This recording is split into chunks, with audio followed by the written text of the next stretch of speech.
ኦርቶዶክስ ይህ የኛ ስም ነው። የማንነታችን መሰረት የቀናች እውነተኛ ቀጥተኛ ሃይማኖት ማለት ነው።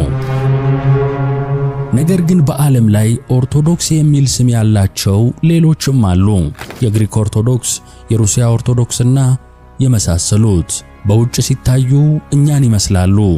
መስቀላቸው፣ ስዕላቸው፣ የአምልኮ ሥርዓታቸው ከኛ ጋር ተመሳሳይ ነው። ታዲያ እኛና እነሱ አንድ ነን?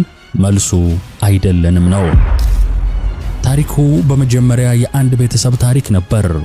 በአንድ ወቅት አንድ የነበሩ ነገር ግን በታሪክ ማዕበል ተለያይተው ዛሬ ላይ እርስ በርስ መተያየት እንጂ በአንድ ማዕድ መቁረስ ያልቻሉ የሁለት ኦርቶዶክሶች አሳዛኝ ታሪክ። እንዴት ሊሆን ቻለ? አንድ ቤተሰብን ለሁለት የሰነጠቀው ለ1500 ዓመታት ያልተፈታው ታላቅ እንቆቅልሽ ምንድነው? በዛሬው ዝግጅታችን ይህንን ውስብስብ ታሪክ ፍንትው አድርገን እናቀርባለን። መጀመሪያ ሁሉም አንድ ወደ ነበረበት ዘመን እንመለሳለን። ከዚያም በ451 ዓመተ ምህረት እኛ ለምን እንደተለየን እናያለን። ቀጥሎም ከ600 ዓመታት በኋላ እነርሱ ከሮማ ካቶሊክ ለምን እንደተለዩ እንመረምራለን። በመጨረሻም ኦሪየንታል ኦርቶዶክስ የምንባለው እኛ እንዲሁም ምስራቅ ኦርቶዶክስ የሚባሉት እነርሱ ዛሬ ላይ በምን እንመሳሰላለን፣ በምንስ እንለያያለን የሚለውን ጥያቄ እንመልሳለን። ይህ የማንነታችን ታሪክ ነውና አብራችሁን ቆዩ።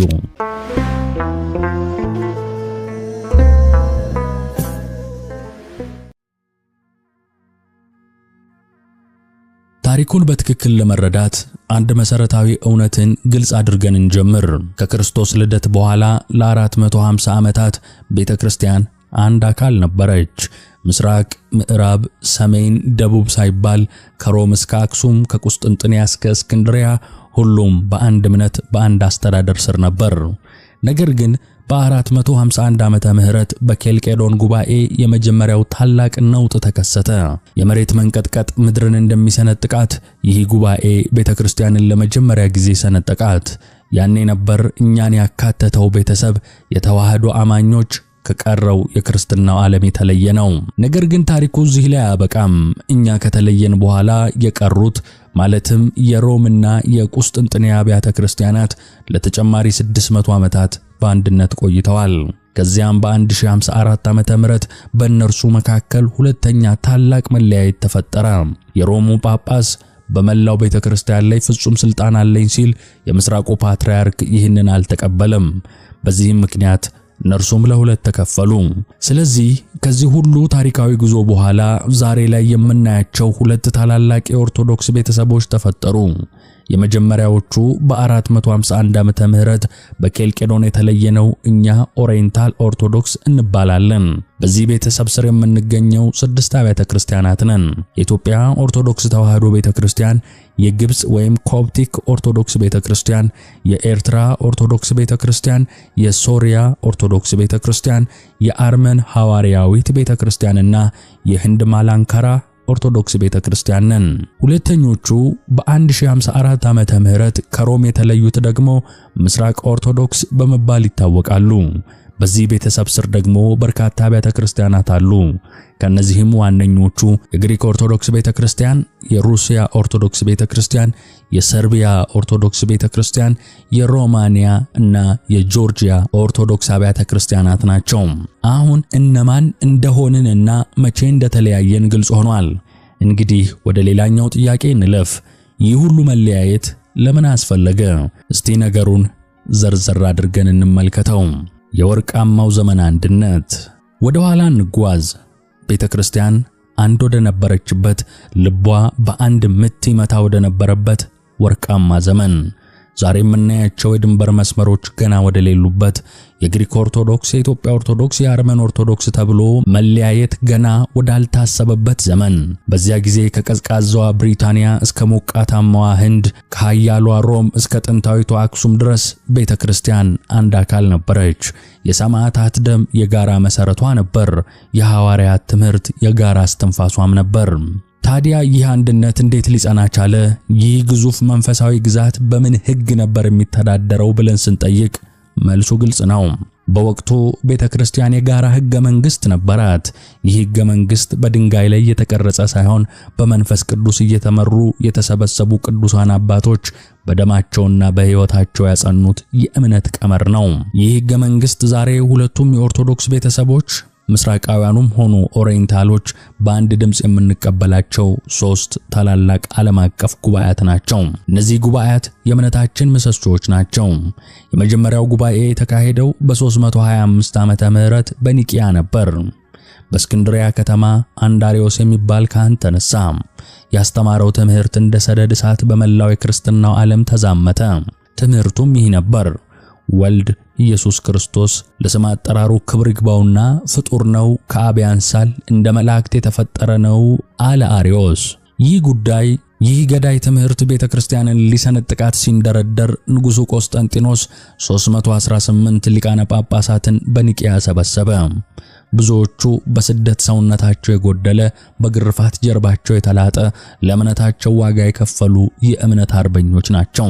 እነዚህ አባቶች በመንፈስ ቅዱስ እየተመሩ የአርዮስን ክህደት አወገዙ። ከዚያም ለዘመናት የጸናውን ትምህርት አጸደቁ። ወልድ ከአብ ጋር በመለኮቱ አንድ ነው፣ እርሱ ፍጡር ሳይሆን ከባሕሪ አባቱ የተወለደ አምላክ ነው በማለት አረጋገጡ። ዛሬ የምንጸልየው ጸሎተ ሃይማኖት የመጀመሪያው ክፍል የተወሰደው ከዚህ ታላቅ ጉባኤ ማኅፀን ነው። የመጀመሪያው ምሰሶ በኒቂያ ተተከለ። ነገር ግን ጠላት በአንድ ሽንፈት ተስፋ አይቆርጥም። ከአርዮስ ሽንፈት በኋላ ሌላ መቅዶንዮስ የሚባል መናፍቅ ተነሳ። የጥቃቱ ዓላማ ደግሞ መንፈስ ቅዱስ ነበር። መንፈስ ቅዱስ አምላክ አይደለም፣ እርሱ በወልድ የተፈጠረ ለአብና ለወልድ የሚያገለግል ኃይል ነው ሲል አስተማረ። ይህ ደግሞ የቅድስት ሥላሴን አንድነት የሚክድ የቤተ ክርስቲያን ሕይወት የሆነውን መንፈስ ቅዱስን የሚያቃልል ሌላ መርዝ ነበር። እናም በ381 ዓመተ ምህረት በቁስጥንጥንያ ከተማ 150 አባቶች ዳግም ተሰበሰቡ። የኒቂያን ጉባኤ እምነት ዳግም እያጸኑ የመቅዶንዮስን ክህደት አወገዙ። ከዚያም በጸሎተ ሃይማኖት ላይ ከአብ በሰረጸ ሕይወትን በሚሰጥ በመንፈስ ቅዱስ እናምናለን የሚለውን ክፍል ጨመሩ። የሥላሴ ምስጢር ሙሉ ሆነ። የእምነቱ ምሽግ በሁለተኛው ምሰሶ ዳግም ተጠናከረ። እነዚህ ሁለት ጉባኤያት ወሳኝ ነበሩ። ነገር ግን ሶስተኛውና ከሁሉም የከፋው ጦርነት ገና ሊመጣ ነው። በ431 ዓመተ ምህረት ንስጥሮስ የተባለ የቁስጥንጥንያ ፓትርያርክ ተነሳ። የንስጥሮስ ክህደት ከቀደሙት ይልቅ ስውርና አደገኛ ነበር። እርሱ ክርስቶስ ሁለት የተለያዩ አካላትና ሁለት የተለያዩ ባህሪያት አሉት፣ የአምላክ ልጅና የሰው ልጅ ናቸው፣ ሁለቱ በአንድ ላይ ያድራሉ እንጂ አልተዋሃዱም አለ። በዚህ ትምህርቱ መሰረት እመቤታችን ቅድስት ድንግል ማርያም የወለደችው ሰውን ብቻ ነው። ስለዚህ የአምላክ እናት ቴዎቶኮስ ልትባል አይገባትም፣ ይልቁንም የክርስቶስ እናት ክርስቶቶኮስ መባል አለባት ሲል አከለ። ይህ የቃላት ጨዋታ ይመስላል፣ ነገር ግን አይደለም። የድህነታችን መሰረት ላይ የተሰነዘረ ጥቃት ነው። እመቤታችን የወለደችው ሰውን ብቻ ከሆነ ያ ሰው በኋላ ላይ ከመለኮት ጋር የተጣበቀም ከሆነ አምላክ አልተወለደም፣ አምላክ አልተሰቀለም፣ አምላክ የሰውን ሥጋ አልተዋሃደም ማለት ነው። በዚህም ምክንያት ድህነታችን ከንቱ ይሆናል።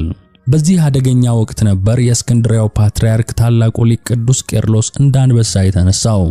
የንስጥሮስን የክፍፍል ትምህርት በመቃወም ተዋህዶ የሚለውን የእምነታችንን ልብ የሆነውን ቃል አስተማረ። ከሁለት ባህሪ አንድ ባህሪ፣ ከሁለት አካል አንድ አካል የሆነውን የክርስቶስን ምስጢር አብራራ። በቅዱስ ቄርሎስ መሪነት 200 አባቶች በኤፌሶን ተሰበሰቡ። የንስጥሮስንም ክህደት አወገዙ። እመቤታችን ቅድስት ድንግል ማርያም ወላዲተ አምላክ ወይም ቴዎቶኮስ መሆኗን በአንድ ድምፅ መሰከሩ። ይህ የኤፌሶን ጉባኤ ለኛ ለኦሪየንታል ኦርቶዶክሳውያን የእምነታችን የማዕዘን ድንጋይ ነው። የተዋህዶ እምነት በዓለም ፊት የታወጀበት ታላቅ የድል ቀን ነበር። በዚህ ጊዜ የእምነቱ ምሽግ በሦስቱ ታላላቅ ምሰሶች ላይ ጸንቶ የቆመ ይመስል ነበር። ኒቂያ፣ ቁስጥንጥንያ፣ ኤፌሶን። የጋራው ሕገ መንግሥት ተጽፎ ተደመደመ። ቤተክርስቲያን አንድነቷን ጠብቃ የጸናች መሰለ። ነገር ግን የንስጥሮስ ክህደት ስር በኤፌሶን ቢቆረጥም መርዙ ሙሉ ለሙሉ አልጸዳም ነበር። የተሸነፈው የክፍፍል መንፈስ በስውር ሌላ ዕድል ይጠባበቅ ጀመር። የኬልቄዶን ነውጥ መለያየትን የወለደው ጉባኤ። የኤፌሶን ድል ታላቅ ነበር። ነገር ግን በጦር ሜዳ የተሸነፈ ጠላት ሐሳቡ በቀላሉ አይሞትም። የንስጥሮስ የክፍፍል ትምህርት በይፋ ቢወገዝም መንፈሱ ግን እንደ ጥላ በቤተክርስቲያን ደጃፎች ውስጥ ማንዣበቡን አላቆመም ነበር። በተለይ በሮምና በቁስጥንጥንያ የሁለት ባህሪን አስተሳሰብ በስውር የሚደግፉ ብዙ ጳጳሳትና መኳንንት ነበሩ።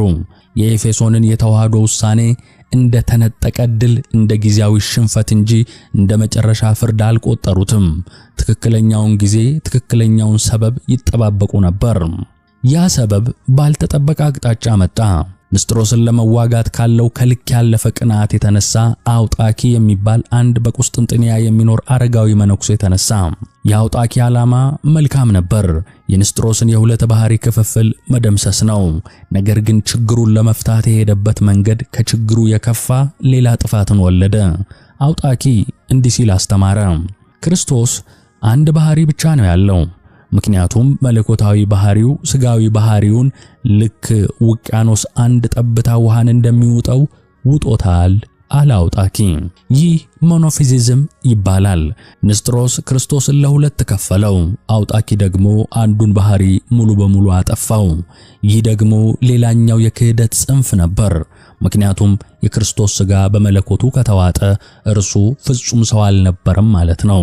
ፍጹም ሰው ካልሆነ ደግሞ የሰውን ልጅ ሊያድን አይችልም።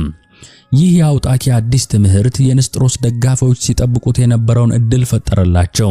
ሁለቱን ጽንፎች ማለትም የንስጥሮስን ክፍፍልና የአውጣኪን መጨፍለቅ እያሳዩ እውነተኛው መፍትሄ እኛ ጋር ነው ለማለት በር ከፈተላቸው። ቤተክርስቲያን በስነ መለኮት ውዝግብ ስትታመስ ከበስተጀርባ እውነተኛው አውሎ ነፋስ እየተፈጠረ ነው። ያ አውሎ ነፋስ ፖለቲካ ነበር። በ450 ዓመተ ምህረት የኤፌሶኑን ጉባኤ የደገፈውና የተዋህዶ እምነት ጠበቃ የነበረው ታላቁ ንጉሥ ዳግማዊ ቴዎዶሲዮስ ከፈረሱ ላይ ወድቆ በድንገት ሞተ። ዙፋኑ ባዶ ሆነ። ንጉሡ ወንድ ወራሽ አልነበረውም። በዚህ የሥልጣን ክፍተት ውስጥ የንጉሡ እህት ብርክሊያ መብረቅ የመሰለ እርምጃን ወሰደች። ብርክሊያ ለእግዚአብሔር ራሷን የሰጠች በድንግልና ለመኖር መሐላ የፈጸመች መነኩሴ ነበረች። ነገር ግን የሥልጣን ጥማት ከመንፈሳዊ መሐላዋ አሸነፈ። የገዳሙን ልብስ አውልቃ የንግሥና ካባል ለበሰች። መንፈሳዊ ቆቧን ጥላ ንጉሣዊ ዘውድን ደፋች። ከዚያም መርቅያን የሚባል አንድ የጦር ጀነራል አግብታ እርሱን ንጉሥ ራሷን ንግሥት አድርጋ ሾመች። ይህ ድርጊት በመላው ምስራቅ የሚገኙትን አብያተ ክርስቲያናት አስደነገጠ። በተለይ በግብጽና በሶሪያ ያሉ አባቶች መነኩሴ መሐላዋን አፍርሳ ንግሥት ልትሆን አትችልም በማለት የንግሥናዋን ሕጋዊነት አልተቀበሉም። ብርክሊያና መርቅያን ከባድ ችግር ውስጥ ገቡ። ዙፋናቸው ከሕግ አንጻር የተንገዳገደ ነበር። ስልጣናቸውን የሚያጸና ተቀባይነታቸውን የሚያረጋግጥ አንድ ታላቅ ድርጊት መፈጸም ነበረባቸው። መፍትሄውም ይሄው ነው። ከዚህ በፊት እንደነበሩ ታላላቅ ነገሥታት አንድ ዓለም አቀፍ የቤተ ክርስቲያን ጉባኤን ማዘጋጀት። ይህ ጉባኤ ግን ዓላማው እንደ ኒቅያና ኤፌሶን ወይም ቁስጥንጥንያ የእምነትን እውነት መፈለግ አልነበረም። ዓላማው ፖለቲካዊ ነበር። የብርክሊያና የመርቅያንን ስልጣን ሕጋዊ ማድረግና እነርሱን የተቃወሙትን የእስክንድሪያና የምስራቁን አብያተ ክርስቲያናት ኃይል መስበር ነበር። እናም በ451 ዓመተ ምህረት በኬልቄዶን ከተማ በታሪክ ውስጥ ከተደረጉት እጅግ አወዛጋቢው ጉባኤ አንዱ ተጠራ። ከመጀመሪያውኑ የጉባኤው መንፈስ የተለየ ነበር። የውይይትና የእውነት ፍለጋ ሳይሆን የፍርድና የውግዘት ድባብ ሰፍኖበታል። አዲሶቹ ንጉሥና ንግሥት የራሳቸውን የፖለቲካ አጀንዳ ይዘው ነበር የመጡት። ከጎናቸው ደግሞ የንስጥሮስን የሁለት ባህሪ አስተሳሰብ የሚጋራውና የእስክንድሪያን ቤተክርስቲያን የበላይነት የሚቀናቀነው የሮሞ ፓፓ ሊዮን ቆሞ ነበር። የጉባኤው ዋነኛ አጀንዳ ሆኖ የቀረበው የፓፓ ሊዮን ጦማር በመባል የሚታወቀው ዝነኛ ደብዳቤ ነው። ይህ ደብዳቤ የንስጥሮስን ትምህርት በቀጥታ ባይጠቅስም ዋና ሐሳቡ ግን ያው ነበር። ክርስቶስ ሁለት የተለያዩ ባህሪያት አሉት፣ መለኮትና ሥጋ። እነዚህ ባህሪያት ሳይቀላቀሉ፣ ሳይለወጡ፣ ሳይከፋፈሉ፣ ሳይለያዩ በአንድ አካል ውስጥ ይኖራሉ የሚል ነው። ይህንን የሁለት ባህሪ ትምህርት ሲሰማ የእስክንድሪያው ፓትርያርክ የታላቁ ቄርሎስ ወራሽ ቅዱስ ዲዮስቆሮስ እንዳንበሳ ተነሳ። ይህ የንስጥሮስ ትምህርት ነው። ይህ የኤፌሶንን ጉባኤ ውሳኔ የሚሽር ነው። እኛ የምናምነው በተዋህዶ ነው። ከሁለት ባህሪ አንድ ባህሪ፣ ከሁለት አካል አንድ አካል በሆነው በክርስቶስ ነው በማለት ተከራከረ። ነገር ግን በኬልቄዶን የሥነ መለኮት ክርክር በፖለቲካ ኃይል ተጨፈለቀ። ጉባኤውን የሚመሩት የንጉሡ ወታደሮች ነበሩ። ውሳኔው አስቀድሞ የተወሰነ ነው። የቅዱስ ዲዮስቆሮስ ድምፅ በጩኸት ታፈነ። እውነቱ በስልጣን ጉልበት ተረገጠ። ጉባኤው በንጉሱና በንግስቲቱ ፊት የፓፓ ሊዮንን ሁለት ባህሪ ትምህርት በይፋ ተቀበለ። ከዚያም እጅግ አሳዛኙ ድርጊት ተፈጸመ። የኤፌሶንን ጉባኤ እምነት የመሰከረውን የተዋህዶ ሃይማኖትን የጠበቀውን ቅዱስ ዲዮስቆሮስን አወገዙት። ከሹመቱም ሽረው ወደ ግዞት ሰደዱት። ያኔ ነበር ያቺ ቀን የአንድነት ዘመን ያበቃባት፣ ቤተክርስቲያን በፖለቲካ ሰይፍ ለሁለት የተከፈለችበት ጥቁር ቀን የሆነችው። የኬልቄዶንን የሁለት ባህሪ ውሳኔ ያልተቀበሉት አብያተ ክርስቲያናት የእስክንድሪያ ወይም የግብጽ፣ የአንጾኪያ ወይም የሶሪያ፣ የአርመን እና በኋላም የኛ የኢትዮጵያ ኦርቶዶክስ ቤተክርስቲያን በመከራና በስደት ጎዳና መጓዝ ጀመሩ። በገዛ ወንድሞቻቸው መናፍቃን ተብለው ተፈረጁ። ለዘመናት የዘለቀው መለያየት፣ አለመተማመንና ቁርሾ ከዚያች ቀን ጀምሮ ተወለደ። የልዩነቱ ፍሬ ነገር ተዋህዶና ሁለት ባህሪ። ለምን ቅዱስ ዲዮስቆሮስና አባቶቻችን ለምን ይህን ሁሉ መከራ ተቀበሉ? ለምን ስደትን፣ እስራትንና ሞትን መረጡ? ከአንዲት ቃል፣ ከአንድ የሐሳብ ልዩነት የተነሳ ይህ ሁሉ መከፋፈል ለምን አስፈለገ? ምክንያቱም ያቺ አንዲት ቃል፣ ያ አንድ የሐሳብ ልዩነት የቃላት ጨዋታ አልነበረም፣ የፍልስፍና ክርክርም አይደለም። ጉዳዩ የድህነታችን ምስጢር፣ የእምነታችን ልብ የሆነው ክርስቶስ ማን ነው ለሚለው ጥያቄ የሚሰጠው መልስ ነበር። በዚህ ጥያቄ ላይ መስማማት ካልተቻለ በሌላ በምንም ነገር መስማማት አይቻልም። እንግዲህ በኬልቄዶን የተጋጩት እነዚህ ሁለት ሐሳቦች ምን እንደነበሩ እስቲ እንመልከት። የመጀመሪያው የኛ እምነት ነው፣ የኦሪየንታል ኦርቶዶክስ አብያተ ክርስቲያናት እምነት። የኛ ቤተክርስቲያን ስም ራሱ እምነታችንን ይናገራል። ተዋህዶ። ተዋህዶ ማለት መዋሃድ ማለት ነው። ምንና ምን ተዋሃዱ ካልን መልሱ ፍጹም መለኮትና ፍጹም ሥጋ የሚል ነው። ጌታችን ኢየሱስ ክርስቶስ ከተጸነሰበት ቅጽበት ጀምሮ መለኮታዊ ባህሪውና ከመቤታችን የነሳው ሥጋዊ ባህሪው ተዋሃዱ። ነገር ግን ይህ አንድነት ተራ አንድነት አይደለም። አንድ አንጥረኛ አንድን ቀዝቃዛ ብረት ወስዶ እቶን እሳት ውስጥ ቢጨምረው ምን ይሆናል? ብረቱ ይቀላል፣ እሳቱ ይነዳል። ከትንሽ ደቂቃ በኋላ ሲወጣ የምናየው ብረት ብቻ ወይንም እሳት ብቻን አይደለም፣ ይልቁንም አንድ አዲስ ነገር ነው፣ የጋለ ብረት። አሁን በዚህ በጋለ ብረት ውስጥ የእሳቱ ባህሪ ያለ ሙቀትና ብርሃን ይሰጣል፣ የብረቱም ባህሪ ያለ ጥንካሬና ቅርጽ አለው። ነገር ግን ሁለቱን መለያየት አይቻልም። እሳቱ ይኸው ብረቱም ያው ብለን ማሳየት አንችልም፣ ተዋህደዋልና። የክርስቶስ ተዋህዶ ከዚህ በላይ ጥልቅና ምስጢራዊ ነው። አባቶቻችን ይህንን ምስጢር በአራት ቁልፍ ቃላት አስቀምጠውታል። መለኮትና ሥጋ የተዋሃዱት የመጀመሪያው ያለ መቀላቀል ነው። ልክ ወተትና ቡናን እንደመቀላቀል አይደለም። መለኮት ወደ ሥጋ፣ ሥጋ ወደ መለኮት አልተቀላቀለም። ሁለቱም የራሳቸውን ባህሪ ሳይለቁ ተዋህደዋል። ሁለተኛው ያለ መለወጥ ነው። መለኮት ሰው አልሆነም፣ ሰውም ወደ አምላክነት አልተለወጠም። መለኮት ወደ ሰውነት አልተለወጠም፣ ሰውም ወደ አምላክነት አልተለወጠም። ይልቁንም አምላክ ሰው ሆነ፣ ሰውም አምላክ ሆነ። ሶስተኛው ያለ መለያየት ነው። ከተዋሃዱ በኋላ ለቅጽበት እንኳን መለኮት ከሥጋ አልተለየም፣ ሥጋም እንዲሁ። በተራበ ጊዜ፣ በተጠማ ጊዜ፣ በመስቀል ላይ በሞተ ጊዜ እንኳን መለኮቱ ከሥጋው ጋር ነበር። የመጨረሻው ያለ መከፋፈል ነው። ክርስቶስ ሁለት የተከፈሉ ማንነቶች የሉትም። ሙት ሲያስነሳ የአምላክ ማንነቱ፣ ሲደክም የሰው ማንነቱ ነው አንልም። የተራበውም፣ በባህር ላይ የተራመደውም፣ የሞተውም፣ ከሙታን የተነሳውም ያው አንድ አካል አንድ ባህሪ የሆነው ኢየሱስ ክርስቶስ ነው። ይህ የተዋህዶ እምነት ነው። ይህ የቅዱስ ቄርሎስ እምነት ነው። ይህ የቅዱስ ዲዮስቆሮስ የታሰረለት፣ የተሰደደለት፣ የሞተለት እምነት ነው። ምክንያቱም ድህነታችን የተፈጸመው በዚህ ተዋህዶ ነው። አምላክ ሥጋችንን ካልተዋሃደ፣ ሞታችንን ካልሞተ፣ ሞትንም ካልገደለልን ድህነት የለም። በሌላ በኩል ደግሞ በኬልቄዶን የጸደቀው የምስራቅ ኦርቶዶክስ አብያተ ክርስቲያናት የተቀበሉት ትምህርት አለ። ይህ ትምህርት ዲዮፌዛይት ይባላል። እነርሱ እንደሚሉት ክርስቶስ በአንድ አካል ውስጥ ሁለት የተለያዩ ባህሪያት አሉት የሚል ነው። መለኮታዊ ባህሪና ሰብአዊ ባህሪ። እነዚህ ሁለት ባህሪያት በአንድ አካል ውስጥ ያድራሉ እንጂ እንደኛ እምነት አንድ ባህሪ አንድ አካል አልሆኑም። በወረቀት ላይ ሲነበብ ልዩነቱ ትንሽ ሊመስል ይችላል። ነገር ግን በውስጡ የያዘው አደጋ ከባድ ነው። እኛ የምንሰጋው ይህ ትምህርት ወደ ንስጥሮስ ክህደት የሚያንሸራትት ስውር በር አለው ብለን ነው። ሁለት የተለያዩ ባህሪያት በአንድ አካል ውስጥ አሉ ካልን በቀላሉ የክርስቶስን ሥራ መከፋፈል እንጀምራለን። ተአምር ሲሰራ መለኮታዊ ባህሪው ነው፣ ሲራብና ሲሰቃይ ደግሞ ሰብአዊ ባህሪው ነው ወደሚል ክፍፍል ያመራል። ይህ ደግሞ የንስጥሮስ ትምህርት ማዕከል ነው። የክርስቶስን አንድነት ይሰብራል፣ የድህነትን ሥራ ያቃልላል።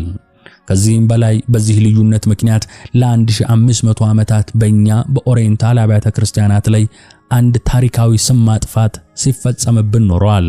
ተቃዋሚዎቻችን ሞኖፌዛይት የሚል ስም ሰጥተውናል። ሞኖፌዛይት ማለት አንድ ባህሪ ብቻ የሚል እምነት ያለው ማለት ሲሆን ይህ አስቀድመን ያነሳነው የአውጣኪ ገዳይ ስህተት ነው። አውጣኪ መለኮት ሥጋን ዋጠው ብሎ እንዳስተማረ አይተናል። እኛ ግን ይህንን ፈጽሞ አንቀበልም። እኛ የምንለው ሥጋ አልጠፋም፣ አልተዋጠም፣ ማንነቱን አላጣም ነው። ይልቁንም ከመለኮት ጋር በመዋሃድ ከበረ እንጂ። የኛ እምነት ትክክለኛ ስነ መለኮታዊ ስሙ ሚያፌዛይት የሚል ነው።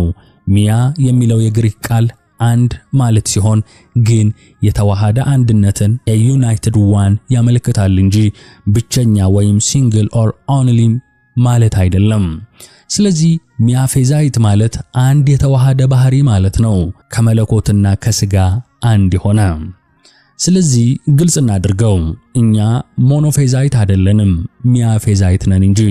ልዩነቱ የሰማይና የምድር ያህል ነው።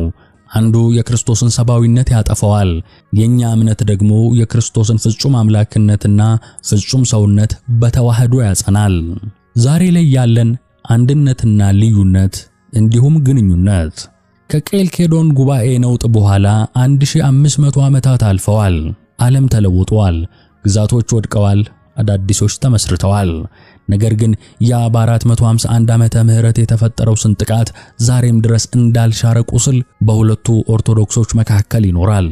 ሆኖም የሚገርመው ነገር ይሄ ነው። ዛሬ አንድ የኢትዮጵያ ኦርቶዶክስ ምዕመን ግሪክ፣ ሩሲያ ወይም ሰርቢያ ውስጥ ወደሚገኝ የምስራቅ ኦርቶዶክስ ቤተክርስቲያን ቢገባ በቅጽበት እንግዳ ስፍራ እንዳለ አይሰማውም። የሚያውቀው የዕጣን መዓዛ አየሩን ያውዳል። በግድግዳው ላይ የሚመለከታቸው ቅዱሳት ስዕላት እኛ የምናከብራቸው የእመቤታችን፣ የቅዱስ ገብርኤል፣ የቅዱስ ጊዮርጊስ ስዕላት ናቸው። የሚሰማው የዜማ ስልት የተለየ ቢሆንም የሚይዘው መንፈሳዊ ድባብ ግን ያው ነው። በብዙ ነገር እንደ ቤቱ ይሰማዋል። ምክንያቱም ከመለያየታችን በፊት ለ450 ዓመታት የኖርነው የጋራ ሕይወት ዛሬም ድረስ የሚታይ አሻራ ጥሎ አልፏል። የምንመሳሰልባቸው ነገሮች ከምንለያይባቸው ብዙ ሊመስሉ ይችላሉ። ቅዱስ ቁርባንን በማክበር አንድ ነን። ቅዱሳንን በማክበር አንድ ነን። እነርሱም እኛም በአጸደ ገነት ያሉ አባቶቻችንና እናቶቻችን ስለኛ እንዲያማልዱን ጠይቃለን። ቅዱሳት ስዕላትን በመጠቀም አንድ ነን።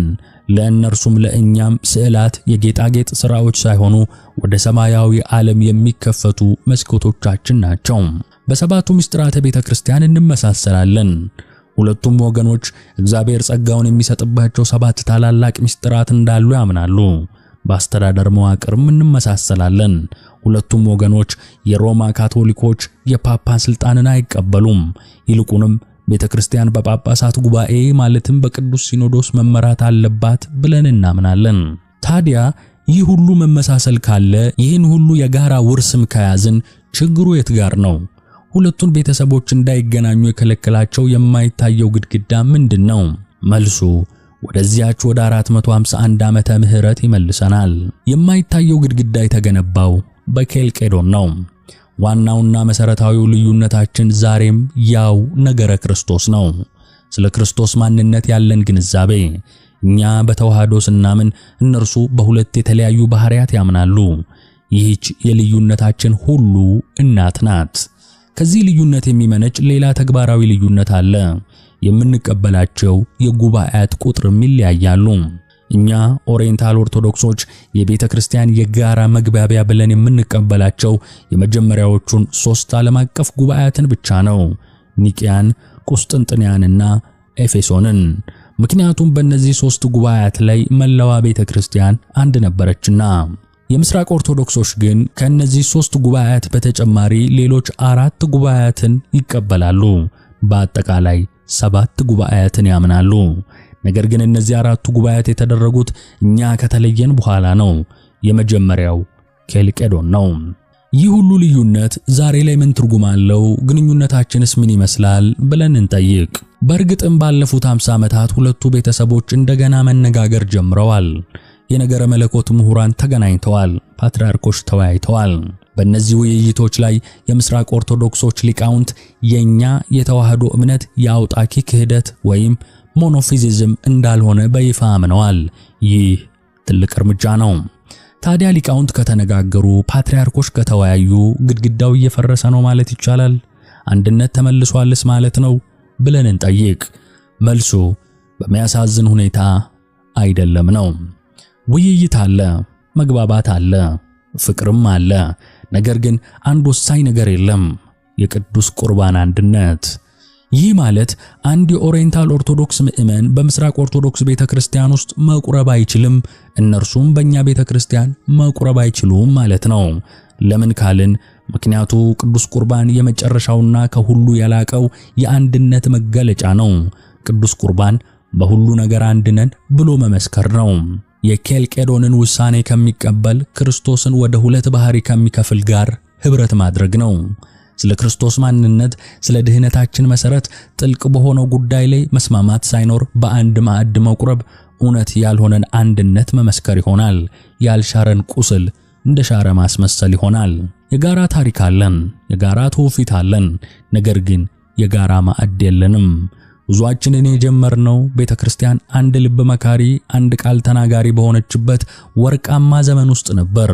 በኒቂያ በቁስጥንጥንያና በኤፌሶን በጸደቀው የጋራ መግባቢያችን የጋራ የሃይማኖት መሰረታችን ስር አንድ ቤተሰብ ሆነን ኖረናል። ከዚያም ወደ 451 ዓመተ ምህረት ወደ ኬልቄዶን ከተማ ተጓዝን። በዚያም የስልጣን ጥማትና የፖለቲካ ሴራ ከስነ መለኮታዊ ውዝግብ ጋር ተዳምሮ ቤተክርስቲያንን ለሁለት ሲከፍል ታላቅ ነውጥ ተመልክተናል። የተዋህዶን እምነት ለመጠበቅ አባቶቻችን በግዞት በእስራትና በመከራ ዋጋ ሲከፍሉ በሮሙ ፍጹም ስልጣን ምክንያት እስኪጣሉ ድረስ ምስራቆቹ ከካቶሊኮች ጋር ቀጠሉ። ዛሬ ላይ ከ1500 ዓመታት በኋላም ያ ስንጥቃት ሙሉ በሙሉ አልተጠገነም። የጋራ ውርስ አለን፣ የጋራ ትውፊት አለን፣ ነገር ግን የጋራ ማዕድ የለንም። ታዲያ ይህን ሁሉ ታሪክ የምንማረው ለምንድን ነው? የቆየን ቁስል የምንመረምረው ለምን ዓላማ ነው? መልሱ ግልጽ ነው። ይህንን የምንማረው ሌላውን ለመጥላት አይደለም፣ በምስራቅ ኦርቶዶክስ ወንድሞቻችን ላይ ለመፍረድም አይደለም። ይህን ታሪክ የምንማረው በመጀመሪያና ከሁሉም በላይ ራሳችንን ለማወቅ ነው። የምንከተለው እምነት ከየት እንደመጣ፣ ምን ያህል ጥንታዊና ጥልቅ እንደሆነ ለመረዳት ነው። ተዋህዶ የምንለው ቃል ባዶ ቃል ሳይሆን አባቶቻችን ሕይወታቸውን የገበሩለት፣ በደማቸው ያተሙት፣ ከትውልድ ወደ ትውልድ የተላለፈ ውድ ሀብት መሆኑን ለማወቅ ነው። ይህንን ማወቅ እምነታችንን በእውቀትና በማስተዋል እንድንኖር ያደርገናል። በሌላ ትምህርት እንዳንናወጥ፣ የማንነታችን መሰረት ምን ያህል ጽኑ እንደሆነ ተረድተን በኩራት ቀና ብለን እንድንቆም ያደርገናል። ስለዚህ የዚህ ትምህርት የመጨረሻ መልእክት አባቶቻችን ያስረከቡንን አደራ አጥብቀን እንድንጠብቅ ነው። ይህ የተዋህዶ እምነት የኛ የኦሪየንታል ኦርቶዶክሳውያን የማንነት መታወቂያችን ነው። ሰላም እግዚአብሔር ከሁላችን ጋር ይሁን። አሜን።